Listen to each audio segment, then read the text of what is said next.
one other aspect of the tongue and how it can give you an indication of the dog's emotions is what we call a tongue flick. So we won't see it from the three boys at the moment because emotionally wise that's not how their current emotions are, so how they're feeling. So a flick tongue or a tongue flick you'll see is typical of a dog, perhaps when it meets another dog or a human and we're invading their space. It's called the space invader signal, and what you'll see is the tongue flick out from the mouth. It may go over the top of the nose, but it'll be a quick flick. You may see it with other types of behaviours such as a head turn or a yawn, and that is an indication that the dog is feeling uncomfortable with your approach, and that you're possibly you're approaching too fast.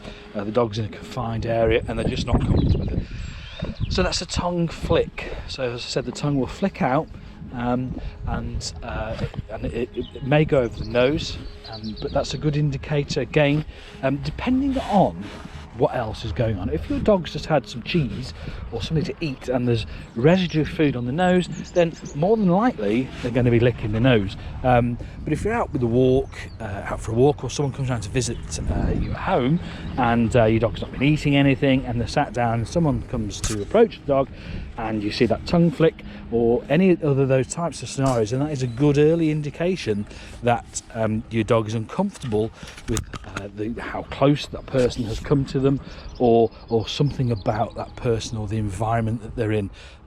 If you see that from the dog, I would stop. I wouldn't approach the dog, and I would just calmly move away from the dog, give them some space. If you don't do that, then it could possibly lead to escalation from the dog's behaviour, because the dog's saying to you, well, hey, I'm a little bit stressed here, you're not listening to me, so what do I need to do to get you to listen to me? And that could see an escalation of behaviour. So it's really important. It's a bit like you saying to someone, look, please move away from me, you're stressing me out, or back off a little, and perhaps that person doesn't listen. What would you do? Naturally you would more than likely you'd either remove yourself if you can. Sometimes dogs can't do that because they're on a lead. You'd remove yourself if you can, and if you couldn't remove yourself, then you may well escalate. In a dog's case, it might be barking, growling, baring teeth, and all those sorts of things. Exactly the type of thing that we would do if we couldn't escape something, and we'd communicated that we were uncomfortable and we weren't listened to.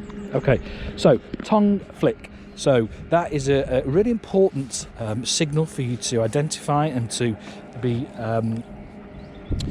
conscious of when you're working with your dog. So that's a tongue flick.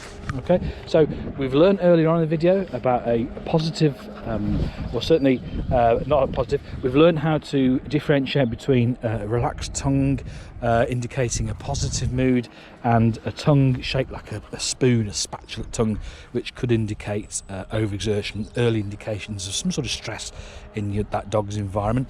And we've now also looked at a calming signal, a space invader signal, and it's basically saying that your dog's telling you that I'm not comfortable, you're invading my space, back off. Okay, so that again is a very brief introduction to the emotional tongue. Okay, bye bye everybody, bye bye.